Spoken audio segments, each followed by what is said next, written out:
All right, good morning everybody and welcome back to the Blue Ridge Wildlife Center for another one of our live casts for our education ambassadors. Again, for those new to us, we are a full service wildlife hospital in Virginia that takes in over 2,200 native wildlife patients a year with the goal of releasing them back into the wild.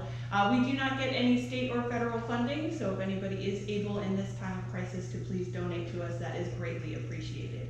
Today we are going to be meeting our education opossum, Nigel. Let's see if he wants to come out. It's early for him. So Nigel is a Virginia opossum, which is the US and Canada's only marsupial. Come out. A marsupial is a mammal that has a pouch on its belly for its babies. So the babies are born after just a short time in the womb on the inside the body, and then they climb out of that into the pouch and attach to a teat. Once they're in there, they'll stay in that pouch for anywhere between 8 or 9 weeks, growing, nursing, and then they'll come out and climb onto mom's back and stay with her for another few weeks until they're big enough and fierce enough to take care of themselves. While they're wandering around, when mom stops to get a snack, all those babies will climb off her back. They'll try a little bit of what she's eating, and this is how they can recognize different food sources, figure out what they like, as well as get introduced to predators and situations. They can watch for cues from mom to know what to be nervous about and what is a good thing for them. Again, if you guys have any questions while we're doing this broadcast, please feel free to ask those, and our operations manager and my cameraman for today, Keith, will be happy to ask those from you to me.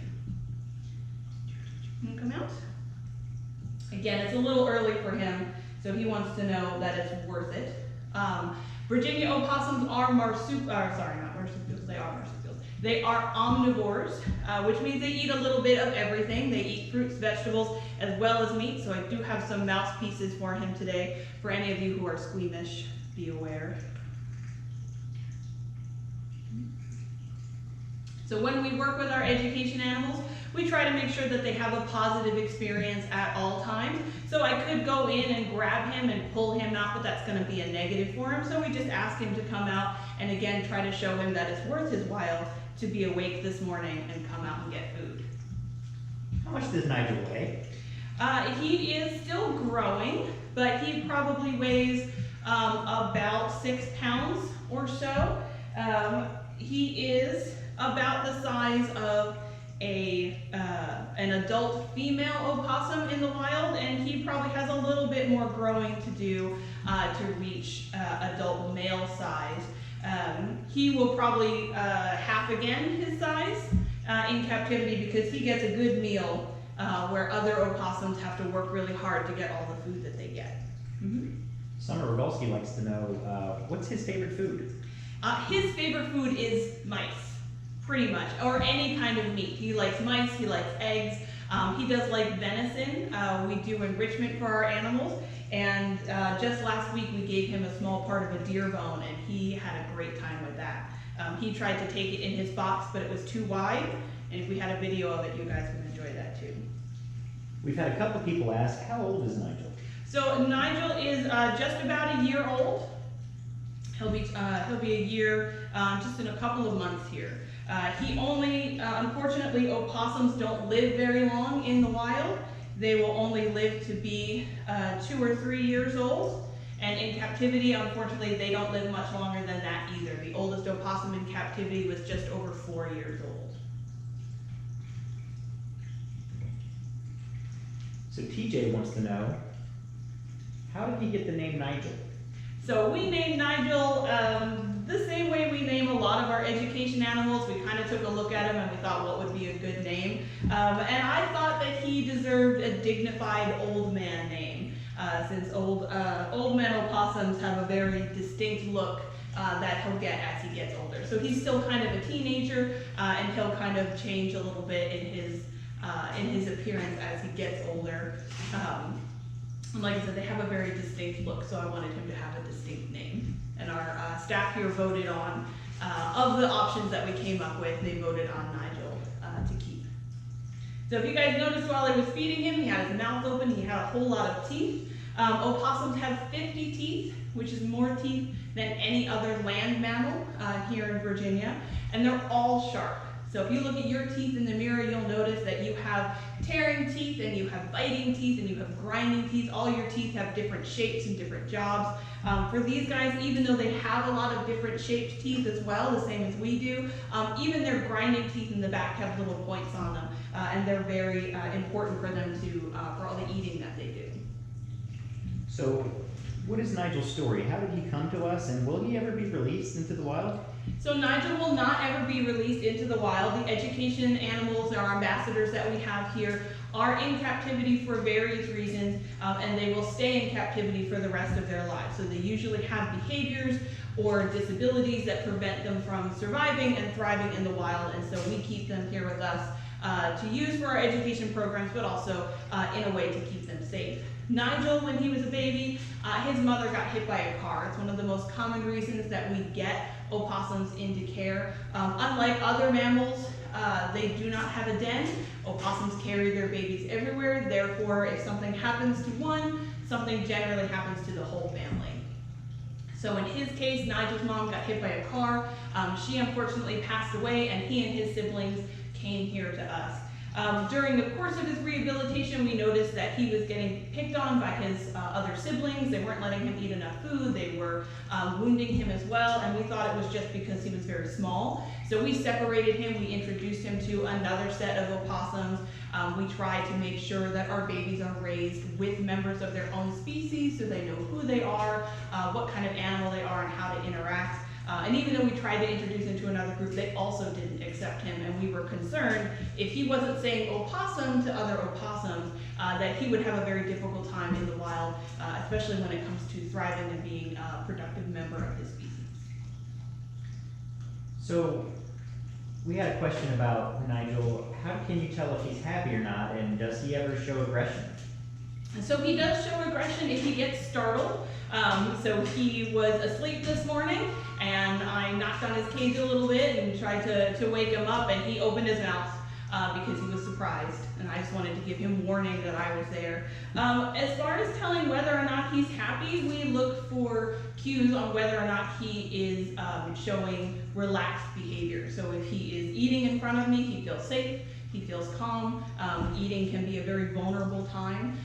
He will allow me to touch him if we need to pick him up, to move him around, things like that. And as long as he doesn't show any fear or aggressive response, we kind of know that he's having a good time. And also they bathe like cats. They sit up and they wash their hands and then use their hands to wash their face. And that's also a very positive thing that kind of shows that he's in a good place, he's comfortable, he's relaxed. And because again, very vulnerable to be taking your eyes off the world while you clean your face. So we had a couple questions about gestation period and how long these guys stay with their mother, and I know that's kind of a complicated question, but how does that work? So the babies usually they're only in the mother's body in the womb for about 10 days or so, and then they come out of the birth canal. They're about the size of a jelly bean, and it's a really big jelly bean, about the size of a jelly bean. And the only thing that is developed are their front paws. They have really strong front arms and really strong front paws, and they use those to climb along the belly into the pouch. So they climb up into the pouch. And then from there, they stay, they attach to that teat, and it kind of does a, just kind of a constant drip that they get to nurse on for the next 6 to 8 weeks. She can give birth for anywhere up to 16 to 20 babies, but a female only has 13 teeth in a little horseshoe in the pouch. So of those 16 to 20 that are born, only 13 will make it in the pouch. An average size for these guys is about 9. So we had a question about playing possum. Are they actually unconscious when they do that? There are reports to say that they are not technically unconscious, but it is a coma-like state. So playing possum is when they get so scared that their body puts a chemical out that causes physiological changes. So it causes their muscles to be stiff, they drool a little bit, they sometimes put out a smell, and they can stay in that state for anywhere between 3 and 5 hours. and it depends on how much of that chemical is released into the body. And they have to wait for their body to break it down. So it's not like once they start playing possum, the threat can go away and they can pop right back up. They have to wait for their body to break that chemical down, flush it out, and then they can get up. So while they're playing possum, there have been studies that say that they are awake the whole time, and there are studies that say they're not conscious for it. So we're not sure yet what exactly that is.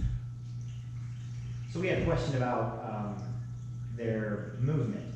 Do they move where they stay every few days? Are they nomadic, or do they stay in one spot? So they are generally a nomadic species. They are perfectly comfortable wandering anywhere between 2 and 5 miles a night, just looking for food. They're eating machines. Their whole goal is to eat and then sleep and then eat some more.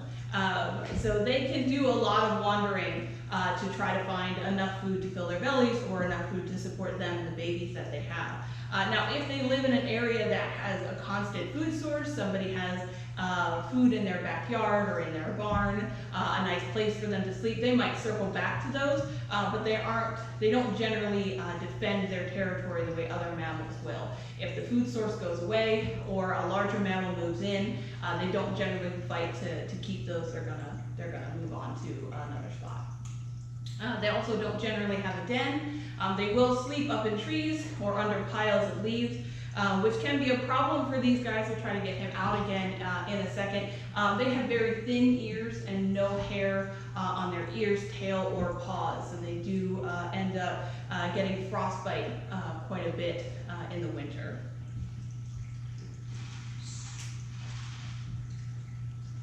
Here's cat food. He's thinking about it. So one question that we've gotten today, and this is a question that I get a lot of as well, people want to know, would it be possible for them to have possums that are brought into us, brought to their property to be released?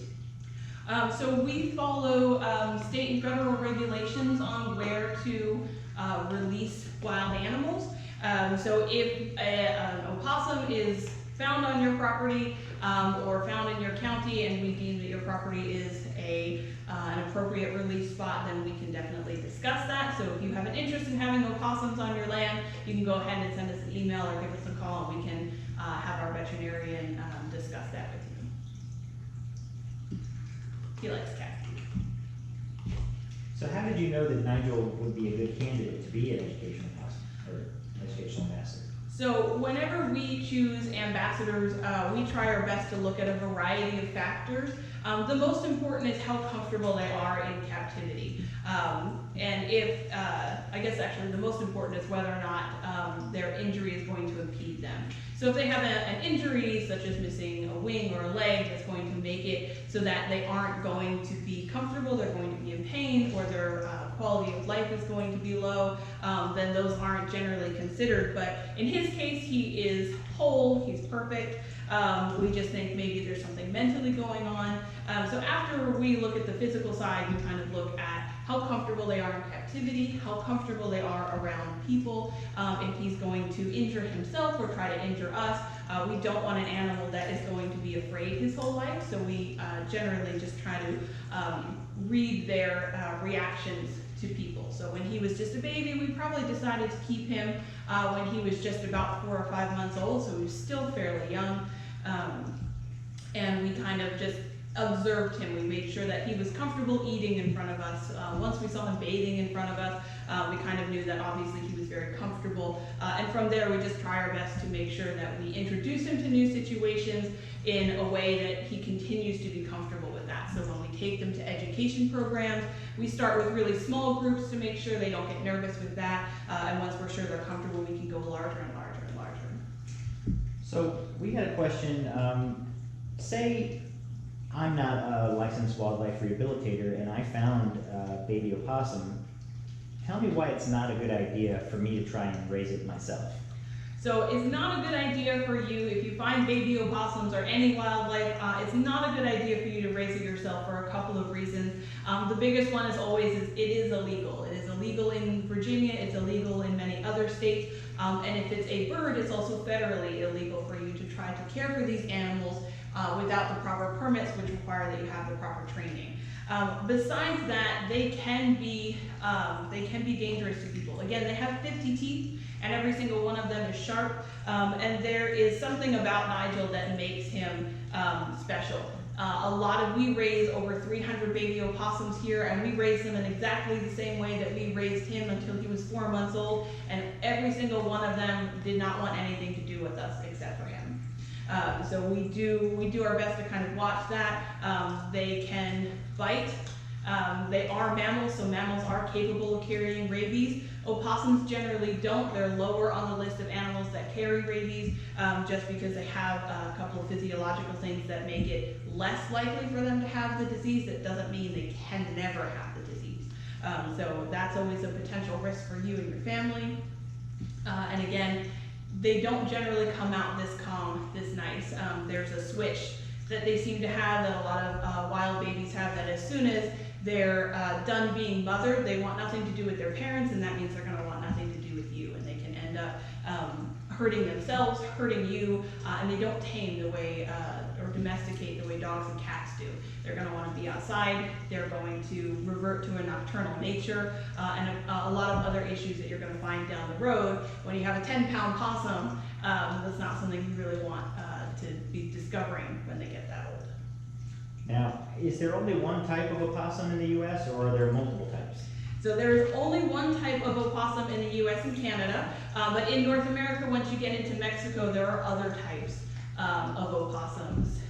There's the common opossum, that looks very similar to these guys, but slightly darker. There's also the, what was it called? The big water opossum. I thought that one was pretty cool. He's a semi-aquatic opossum that you can find in Mexico. We had a couple of questions about size, and I think you touched on this earlier, but can you generally tell that the males are males and the females are females by their size? Yes and no. So it really depends. A lot of their size is dependent on the food that they get. So we have had most of the males are larger. They're slightly larger than the females, and you can kind of tell. They have a different face shape. We've seen seems to come when they come in. We can look at the face shape and the general size and make assumptions. But there's really only one definite way to tell. So they can be larger, they can be smaller, and it really just depends also on how old they are. So again, given that he gets a good meal every day, and even sometimes extras, when he goes on programs, he gets extra treats for training, things like that. He is larger than he probably would be, or he's larger than probably other opossums his age, because he hasn't had to work for his food in the same way that they've had to. We've had a couple questions about ticks and the fact that they do eat ticks. How much of their diet consists of ticks, and what are their other main staples other than ticks? So they are true scavengers. They eat absolutely everything. They eat fresh stuff, they eat dead stuff, they eat stuff that's been dead for a really long time. One of the things that opossums are kind of famous for is if it looks like food, if it kind of smells like food, they're going to taste it, they're going to put it in their mouths. And if it tastes good, they'll eat it. If it doesn't, they'll spit it out, no harm done. Was it you miss 100% of the shots you don't try, and that's basically the motto for opossums. They do eat ticks. So not only do they groom ticks off of themselves, if he comes back out, you'll see he has a very soft coat underneath. It's grayish white, and then he has some longer fur here on the top. Those are his guard hairs. So generally speaking, this two-coat system or two-haired system kind of helps him keep dirt and bugs from getting all the way down to the skin. Makes grooming really easy. So they will groom ticks off of themselves, but also while they're snuffling around on the dirt and leaves and looking for food, if they come across any ticks, they kind of hoover those up too. So one opossum can eat, they can eat up to 5,000 ticks in a season. And it's really helpful for us here because they are extremely important in keeping tick-borne diseases such as Lyme disease down in the lower levels, which is great for humans and animals alike. So we had a question about how long these guys have been in North America. Have they been here for a long time? Were they brought here? They have been here for a very long time, something about 65 million years. They're unchanged. They've been here a very, very long time, and they haven't done a lot of evolving the way some other animals have done, which is why they haven't gotten rid of those genes that really cause them to to expire so young. So they only live to be between 2 and 3 years old. And in that meantime, though, the females can have anywhere between 2 and 3 litters a year, depending on where they live. In our area, they have 2 distinct seasons. So one female opossum can give birth to up to 26 babies in a year. So they replace themselves very quickly, but then also expire very quickly. How is their eyesight? Is that why they get hit by a vehicle so often? Yeah, their eyesight's not great. Their best sense is their sense of smell. If you guys saw him, he had that really long nose. The longer nose you have, the more surface area you have inside the nose to help pick up scents, things like that. So he has an excellent sense of smell. They have fairly decent hearing, but their eyes are not really that important. So if you guys can see, this is a skull for a Virginia opossum. And what's really cool, this bone right here, this is the cheekbone, so it's the same as yours. But this hole right here, that's their eye socket. So even though their cheekbone, whereas our cheekbone pretty much encompasses our entire eye socket, their cheekbone's a lot larger. So they have very strong cheek muscles for crunching, for chewing, any kind of food that they come across, but their eyes very, very small. So it's not their main feature and not super necessary. So they are primarily nocturnal again, mostly dusk and dawn, but they'll wander all night if they have to, and they're listening and they're smelling and they're not really paying attention with their eyes. How about their tails? What purpose does that serve for them?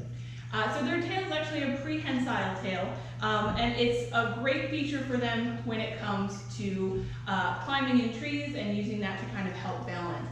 So these guys have 5 fingers on each toe, and they're excellent climbers. And one of the things they like to do, besides sleeping in trees, is if they find a nice big piece of food and they don't want to share, if they're nervous that someone's going to come after them and get it, they can actually climb up the tree with it.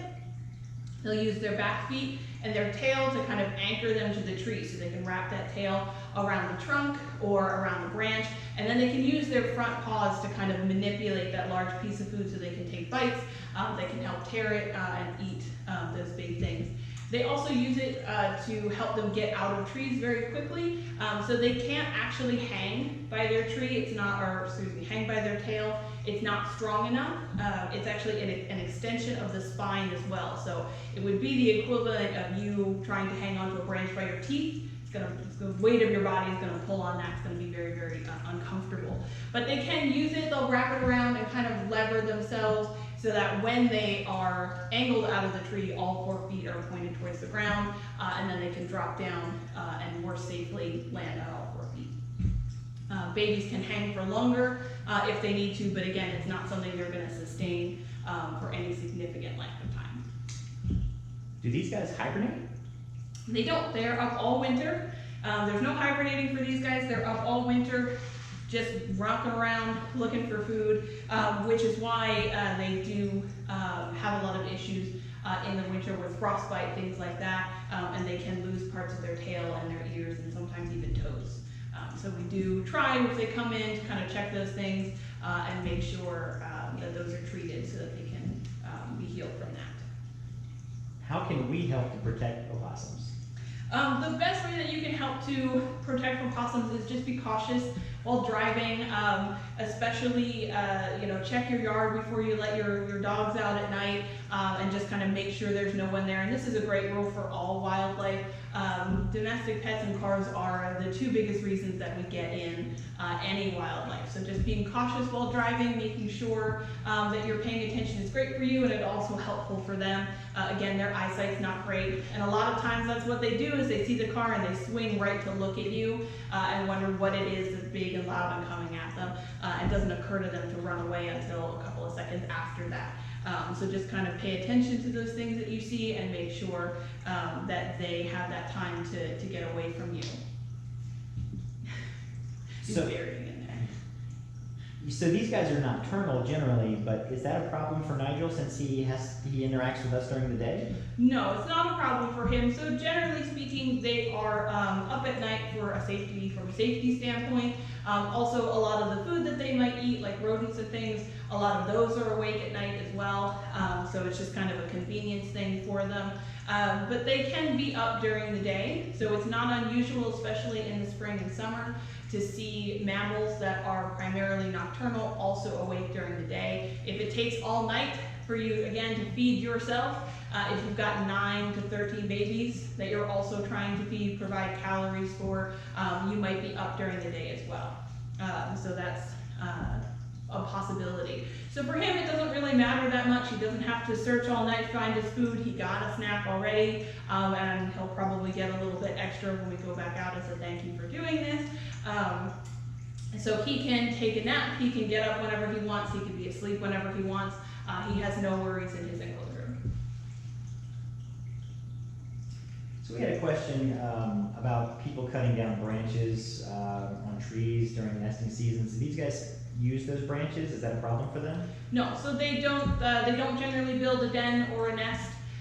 They may have, they do like, again, to sleep in piles of leaves, piles of hay, kind of nice, soft, warm things. I know if a lot of people have outdoor cats and they have outdoor houses for them to sleep in, opossums are going to use those too. They're very opportunistic in both food and housing. But no, they don't use, they don't have a specific nest in a tree. They carry their babies with them at all times. An interesting question. Can you talk a little bit about their feet and what makes them special? We can try. So again, they have 5 toes on each hand, both back and front, and their thumbs aren't quite, they're not quite opposable like ours, but they are very dexterous. It makes them excellent climbers. Again, they can manipulate things with their front hands for eating, for cleaning. Those are very important. And they have really long claws, so great for climbing, pretty good at digging, not perfect, but pretty good, just kind of burrowing any kind of food that they can get out, as well as getting up into nests. They can dig bird eggs, things like that. So getting up in trees is really good for these guys. And we have a question from Jamie in North Dakota. She says, do opossums live here? They do. Opossums, this opossum is throughout the entire continental U.S. Are they endangered? They're not endangered. They're of least concern on the list, on the ICUN's red list.